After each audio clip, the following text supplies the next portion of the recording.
Oh Annie, oh how I love your fanny. By fanny I mean vagina, but her ass is nice too. You might call it a daydream or a fantasy. My daddy calls it a phase, but it's my reality. And the desire is a bit overwhelming. You say it's a sin, I say one worth committing. But go ahead, judge, tell me all about how I'm not enough, because that won't change how much I love her. And it's not that I claim to know much, but I know the difference in her eyes, in her smile, in her touch. Oh Annie, how I love your fanny. By fanny I mean vagina, but her ass is nice too. And I know how cliche love poems can be, but lately she's all I think of, it seems. And yes, I've heard all about my sins and how I can't really know what love is.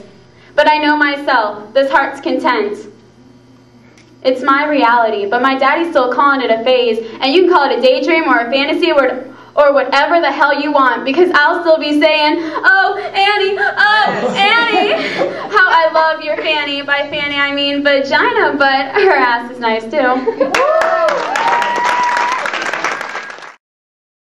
The first time I nursed the baby kitten, she was so tiny her eyes were still shut, and she taught me how fragile life can be.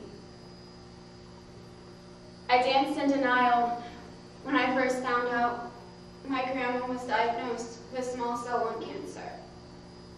But I shook at her bedside.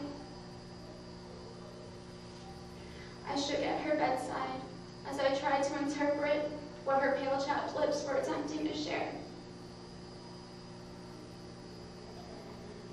Unforgiving tears flooded my eyes as I knew it'd be a relief when she finally died. Firm hands once awoke me in the middle of the night.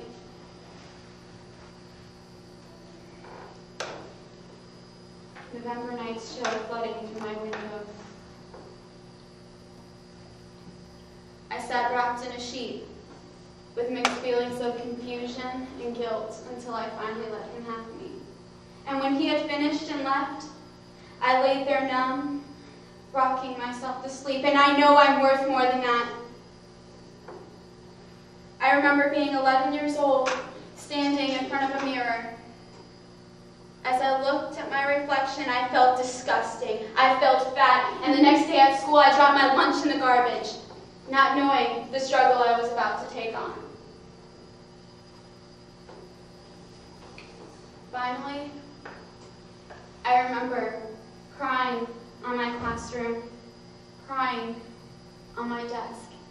I was in 3rd grade and no one would talk to me. I was the outcast. I was the one to tease. And I remember I felt what it meant to be lonely.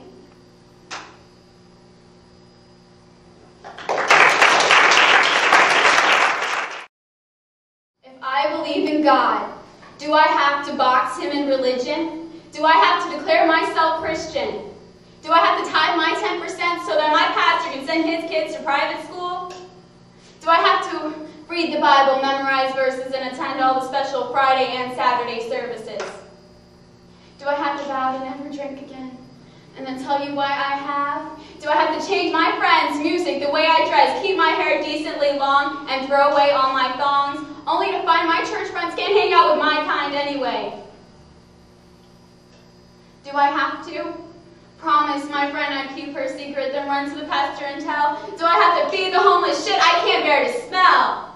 Do I have to submit to male authority who have authority for being male and then accept you don't believe a Democrat or woman should ever be president? Do I have to lift my hands in holy adoration, confess to having suffered from demonic temptation, convince myself it's my fault Bradley slept with me, my fault he fell in love with me, and if he commits suicide, it will be because of me, clearly my seductive qualities?